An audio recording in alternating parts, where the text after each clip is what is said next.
Mga kabiday, sa magandang oras sa lahat at welcome po sa aking channel. Ito po, tila makukuha na po ni Senator Chis Escudero po mga kabida. Ito hong Senate presidency po para ho sa 20th Congress mga kabida. Matapos pong naghayag po ng suporta, ito hong Duterte 7. Ito hong Duterte block po dyan po sa Senado mga kabida. Ayon po sa kumpirmasyon ni Senador Bato de la Rosa, pumirma na po siya doon ho sa manifesto po mga kabida. At hindi nga niya alam kung yung mga kasamahan po niya sa Duterte Block ay pumirma na rin. Pero malinaw po na suportado po ng Duterte 7 po ito hong si Senator Chis Escudero bilang Senate President. Okay? Nilinaw po ni Senator Bato na wala ho silang hininging kapalit dito ho sa pagsuporta po nila kay Senator Chis bilang Senate President. At in fact, hindi po pinag-usapan ho dito yung impeachment po laban po kay Vice President Sara Duterte mga kabida. Ito, pakinggan muna natin ito pong report mula sa The Billionaire News Channel Ito, pakinggan po natin at magre-react po tayo mga kabida. Tinukuran ng Duterte Block ang Senate presidency ni Chis Escudero ngayong 20th Congress. Ayon kay Senador Bato de la Rosa, pumirma na siya sa resolusyong nagtutulak kay Escudero na manatiling leader ng Senado. Sabi pa ni Senador Bato, lahat silang 7 na tinawag niyang Duterte 7 sa Senado ay nangako ng pagsuporta kay SP Chis.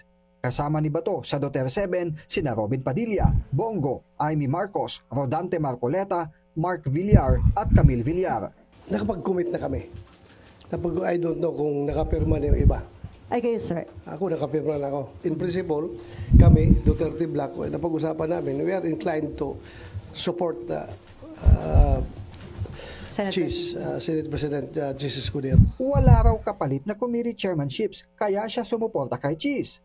Tanging ang leadership niya ni Escudero na pinakita sa huling bahagi ng 19th Congress kaya nais niyang magtuloy sa 20th Congress ang pagiging open ni Escudero sa lahat ng bagay at ang mahalagaan niya na nakikinig ang Senate President sa mga kapwa-senador.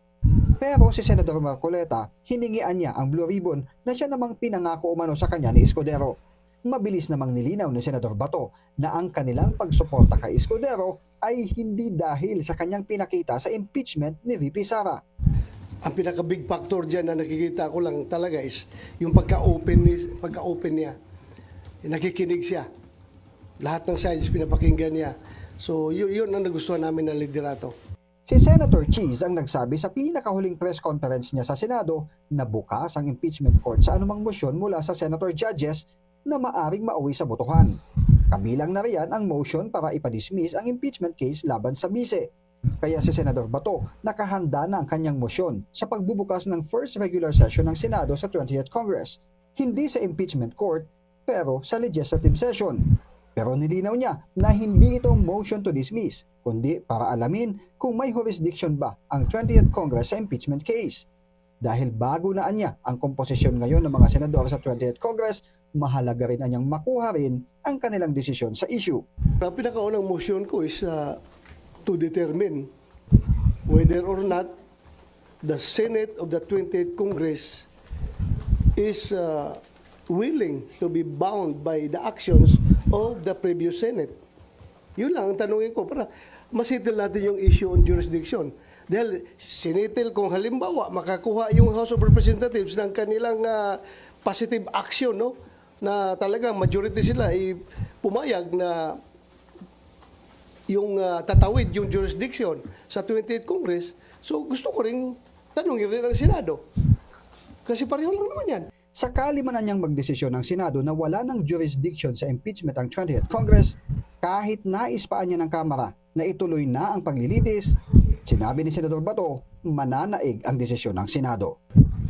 Ayun po, malinaw po yung sinabi po ni Senator Bato yung kanilang nagustuhan po kay Senator Chis yung pang-handle ho niya dito ho sa impeachment complaints laban ho kay Vice President Sara Duterte nung huling bahagi po mga kabida ng 19th Congress hindi po minadali mga kabida kagaya ho ng gusto po ng ilang mga anti-Duterte forces na gusto po nilang madaliin ito hong impeachment trial po ng Vice Presidente.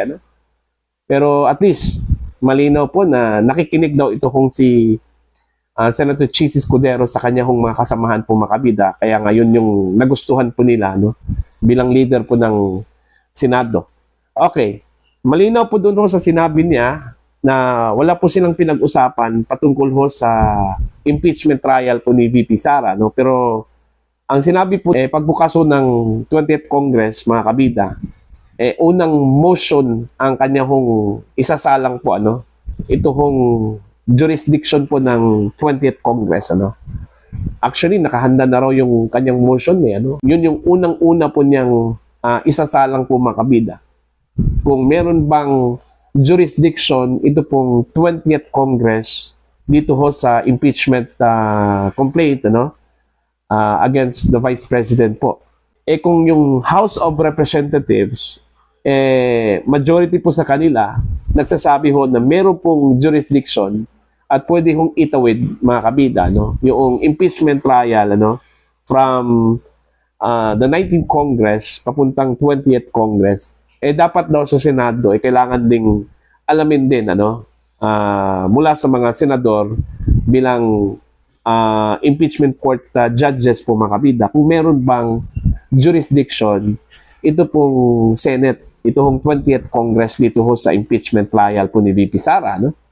Kasi normal lang kasi yan, ano, na unang itatakel yung jurisdiction bago ho sila mag-umpisa, ano po.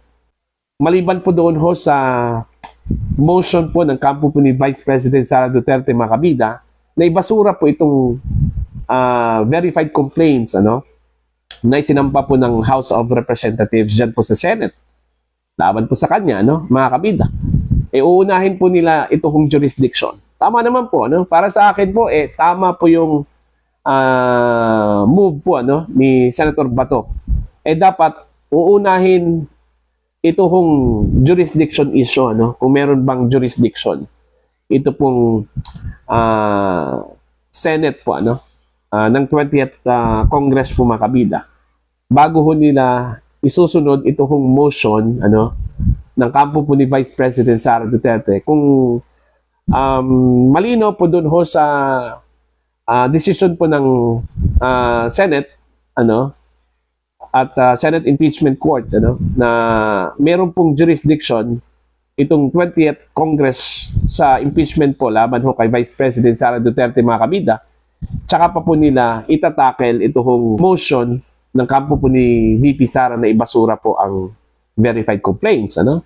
Bago po sila mag-umpisa doon ho sa trial proper. Kung wala hong aberya po, mga kabida. Kasi dalawa po yan, eh. Unang-una po, may Korte Suprema pa po, ano? May pending petition po itong si Vice President Sara Duterte po, mga kabida, ano? Sa Korte Suprema, questioning the constitutionality po, ano? Dito ho sa articles of impeachment, kung saan po ay nakapaloob po dito ito hong fourth impeachment complaint na isinampa po, mga kabida. Only this year, ano? Matapos pong naisampa yung first three impeachment complaints, ano? Last year po, ano? Yan po sa House of Representatives. Okay? Yun pa yung isa sa mga balaki din, ano? Dito ho sa impeachment trial po ni VP Sara. Kapag magdesisyon po ang Korte Suprema, bago ho mag-umpisa po itong 20th Congress, magbubukas ito hong 20th Congress po, mga kabida, this coming July 28. Tapos na po yung boxing, ano, mga kabida. Hindi na po kailangang itakil pa po ito hong motion po ni Bato de la Rosa kung meron bang jurisdiction. Okay, ito pong Senate, ito hong 20th Congress po, mga kabida. Po. Pero kung mauna itong motion po ni Senator Bato, ano, at magdidesisyon at halimbawa po magdesisyon ito pong impeachment court na wala ko silang jurisdiction, tapos na rin yung boxing, mga kabida. Kahit na po pipilitin po, ano, ipupush po ng House of Representatives, ano, yung validity po ng pagtawid ng impeachment trial ni VP Sara from the 19th Congress to 20th Congress, ang dapat masunod ito kung Senado, mga kabida. Yun yung sinabi po ni Senator Bato de la Rosa. So, yun po, no? Malinaw po itong mandato na ibibigay po ng mga senador po dito ho kay Senate o incoming Senate President, kasi sigurado na po yan. Parang in the bag na po itong Senate Presidency po ni Senator Chis Escudero po Macabida. Okay? So, titingnan na lang po natin kung ano po yung magiging kalakaran ho dito, yung magaganap po na session, first session po ng 20th Congress this coming July 28, Kasi marami hong nag-abang ho dito, mga kabida, sa opening ho ng 20th Congress, kasi malalaman po natin kung sino yung magiging Senate President, yung mga committee chairmanship, At lalong-lalo na po, dyan po sa House of Representatives, malalaman po natin kung totoo yung sinabi po ng mga kongresista na in the bag na po ito hong speakership po ni Congressman Martin Romualdez po Macabida. Okay? Kung wala hong tatapat po sa kanya bilang Speaker of the House, pagbukas po ng 20th Congress dyan po sa House of Representatives. So, para po sa inyo, ano po ang tingin ho ninyo dito ho sa suporta ng Duterte 7 ho dito mga kabida kay Senator Chis Escudero? Sa tingin ho ba, wala ba talaga itong kaugnayan doon ho sa impeachment trial po ni VP Sara, kaya sinuportahan po ng Duterte 7 ito hong si Senator Chis Escudero? Okay? So please comment down. Sa mga hindi pa po subscribers sa aking channel, please subscribe. Just click the subscribe button, click the notification bell, click all para updated po kayo mga kabida sa aking mga uploads. Maraming salamat po sa inyong lahat.